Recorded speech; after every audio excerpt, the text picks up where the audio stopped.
It was a quiet Sunday morning across much of Colombia when, without warning, the ground began to move beneath millions of people. At precisely 8:08 a.m. local time, a powerful 6.3 magnitude earthquake struck central Colombia, an event that would send shockwaves, both geological and emotional, through communities hundreds of kilometers away from the epicenter.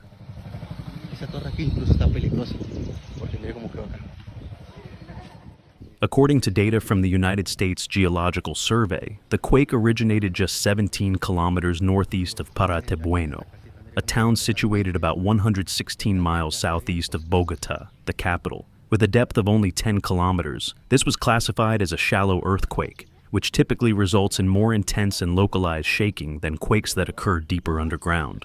In other words, this quake struck close to the surface, close enough to be felt strongly by people in multiple departments across Colombia. Almost instantly, reports began to pour in.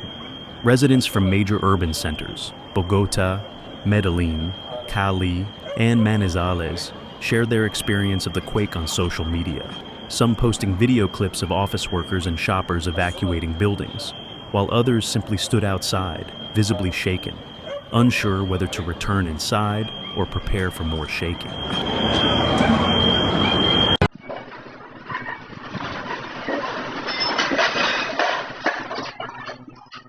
In Bogotá, where modern infrastructure helps absorb the energy of seismic activity, most buildings appeared to withstand the tremor without major damage.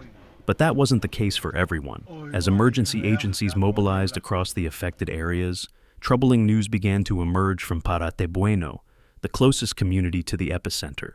There, damage was confirmed to both public and private infrastructure.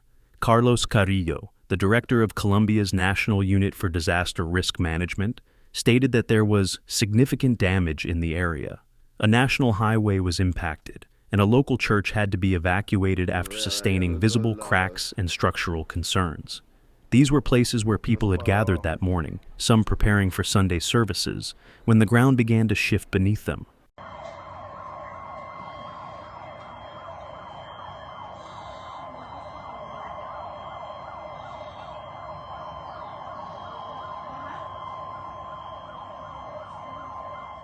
Meanwhile, the mayor of Paratebueno, Norberto Noreno, provided updates from one of the town's surrounding rural zones. In the Santa Cecilia area, homes had reportedly collapsed, and though there were no confirmed casualties at the time of reporting, the situation remained fluid.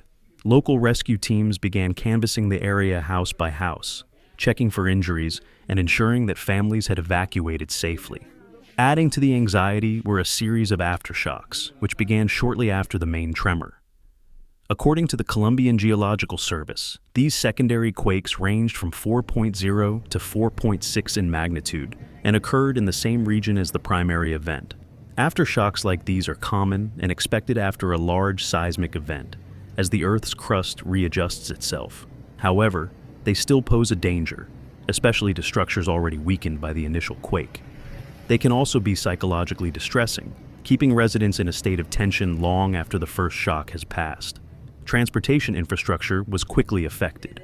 The Eastern Highway concessionaire announced the complete closure of a major highway segment between Paratebueno and the town of Baraka. Images showed portions of the road fractured or partially blocked by debris. In a country where many towns rely heavily on regional highways for supplies and services, even temporary closures can pose serious challenges. Authorities in Bogotá and surrounding departments activated emergency protocols. Shelters were prepared and damage assessments were initiated. Power and telecommunication services remained mostly intact, though cell service was briefly interrupted in some more rural pockets near the epicenter.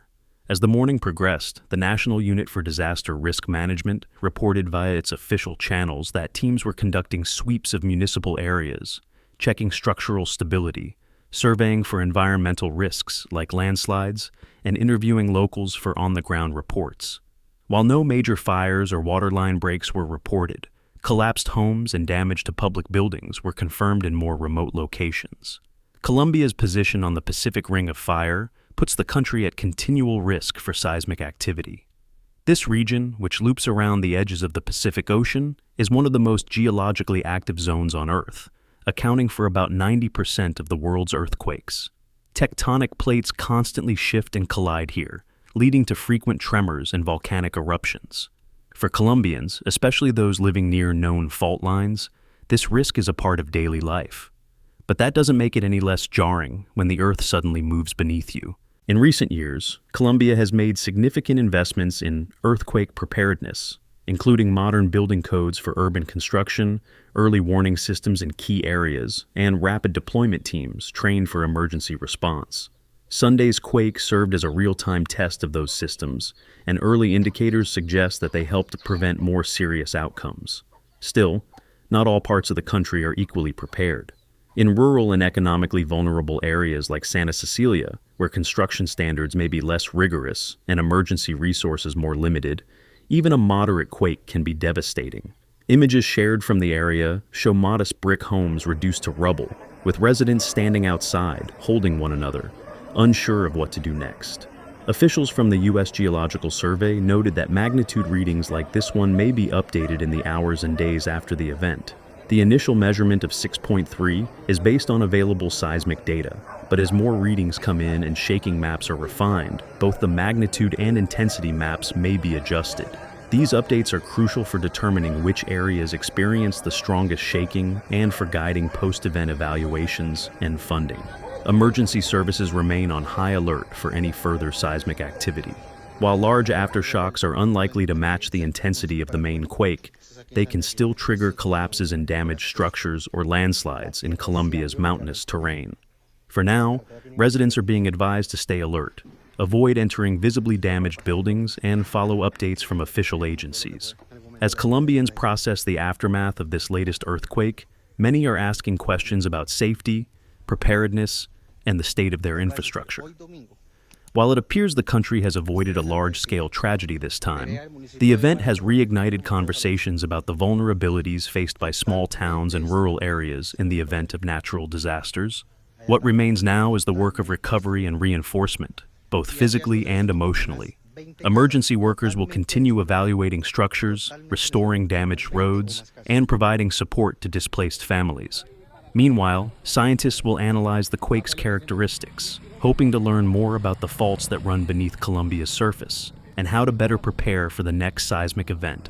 We will continue to monitor the situation and provide updates as they become available. For now, our thoughts are with all those affected in Paratebueno and beyond as they begin the long and difficult process of returning to normal.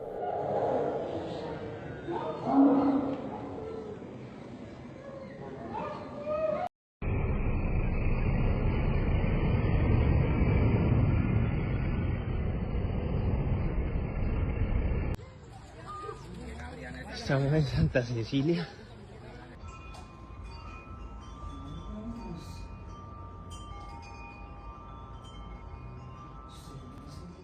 Thank you for watching. See you in the next video.